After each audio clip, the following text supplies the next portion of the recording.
I'm the priest of the temple, so I give you a good blessing. You may live a long life and a good success in your life, Inshallah. prosperity, health and wealth. This is my humbly blessing with Thank you. God bless you too. Thank you. As-salama. Shukran. As-salama. Thank you so much. The single largest population in the United Arab Emirates are Indians, who stand at approximately 3 million people, 25% who practice the Hindu faith. Today, we take a look at their lives in the United Arab Emirates. Let's go.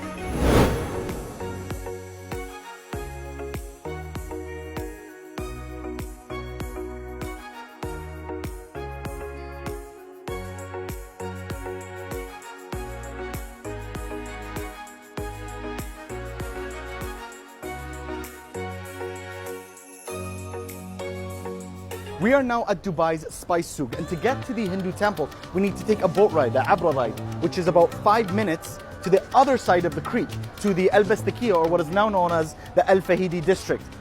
Let's show you that boat ride. I want you to look from this angle.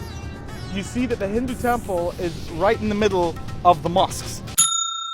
It's kind of symbolic in a way that, like, you know, this is a Muslim country, all right, but you are also protected no matter who you are, where you're from, what you believe in. We're here to protect you, and I think that is pretty symbolic for me. What's really cool is on the way to the temple, you walk through all these beautiful shops that sell items that members of the Hindu community can come and buy, all types of clothes, all types of treats, all types of flowers. And when these stores really come to life is during the festivals, during the religious celebrations, such as this week, which is Navratri, and we're seeing a lot of action. All right, so we've just arrived at the Hindu temple, and first things first, like when I go to a mosque, like when I visited the Gurudwara, shoes, socks off, and time to clean up.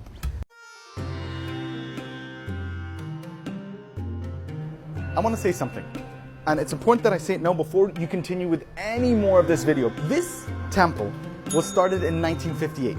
The United Arab Emirates was formed as a country in 1971. So that's 13 years before the UAE was founded. This temple existed.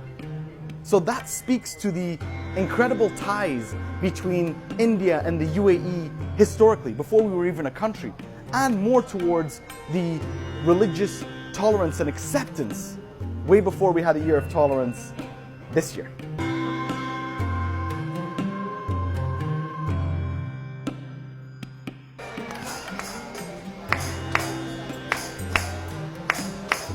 We are now in the Hindu temple where the worshippers are conducting the Aarti prayer, which is the final prayer of the day. The very height of everything. This is the prayer they do. Then they give their offerings and then they go home. So we get to see this at the very end. Now we're in front of a process called Abhishek or Abhishekam, and it is an offering that Hindus give to the god, which is a mix of milk and water, and they all conduct it in this process to give their offerings.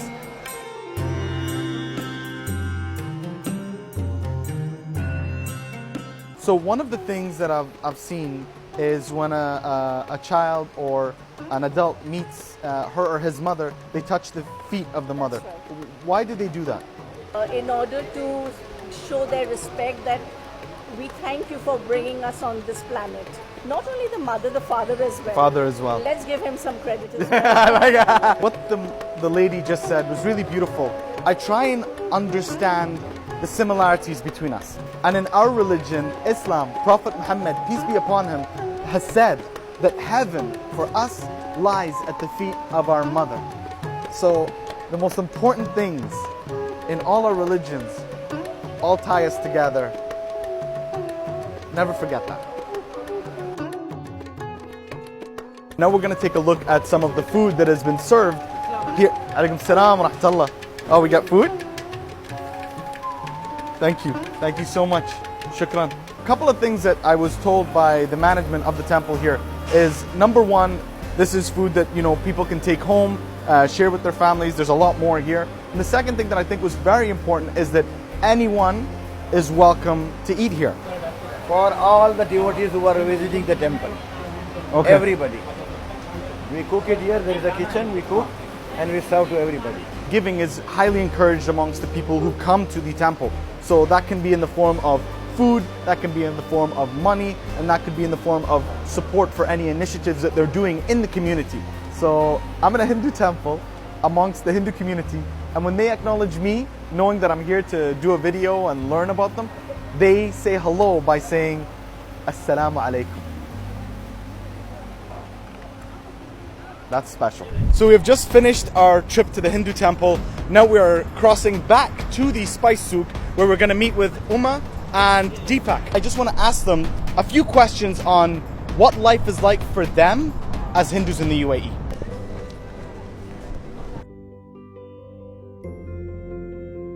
If you could sum up in one sentence what life is like for you both individually as Hindus in the UAE, what would your line be of your experience here? I would say that it is awesome because for me, I'm not missing much. Whatever I'm doing in my country, I'm able to practice that here. And when we move around, especially in the areas of Bardubai, Mankul, Karama, I don't feel that I'm out of India. Wow. The setup, the lightings, the felicitations, everything is so amazing that you don't really miss being out of India, especially when it comes to festive seasons. So I'm starving, and Govind said that you're going to take us somewhere to eat. Yes, so there is a special restaurant when it comes to Indian cuisine and Okay. North Indian cuisine. It's a veg restaurant and it's Vegetarian, called vegetarian restaurant, and it's called Rajdhani. So once you reach there, you will see that. Let's not talk about it. I like it. Oh, let's keep them surprised.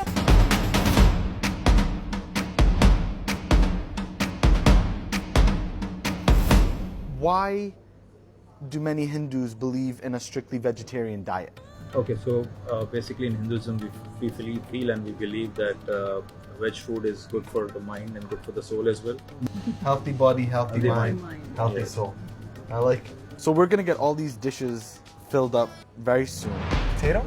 Oh, raw banana. Potato. Puri. Tomato dal. Sago rice. Okay. All these little teasers. Khichdi. I know that. Yeah. Buttermilk. Sweets. Oh. We'll start probably with puri.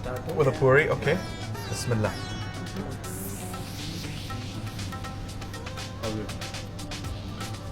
It's got a kick to it, huh? There's some action happening there. Very subtle though. Yeah, it's subtle. So this year is UAE's Year of Tolerance. What does that mean to you as the Hindu community? So I feel that we are truly blessed that way, wherein we are able to practice what we are used to and we are accepted as well. So I it's love about it. freedom and acceptance. Beautiful.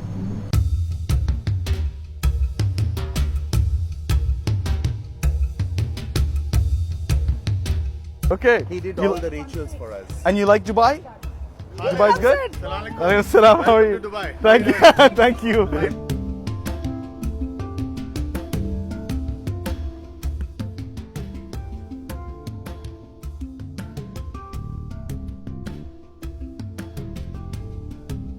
We are in the middle of the Navratri now, Okay. wherein it's a festival celebrated by all Indians. It is where the evil is suppressed and the goodness triumphs. So I have one more request from you. What message would you give to Hindus around the world? So the one message is going to be spread happiness as we always do in the festivals. Festival should not be an exception. Spread happiness throughout and stay happy and have fun. I firmly believe that accept people and then they accept you. So continue what we are doing in the right way and may peace everywhere. High five. Thank you so much. Today we got a look into the lives of the Hindu community in the UAE. But to me, it just wasn't a look into a different religion, but it was a history lesson for all of us of two communities that have been together since before the start of this country. In April of this year, the first stone was laid for the building of the UAE's largest temple on land donated by the UAE Royal Family.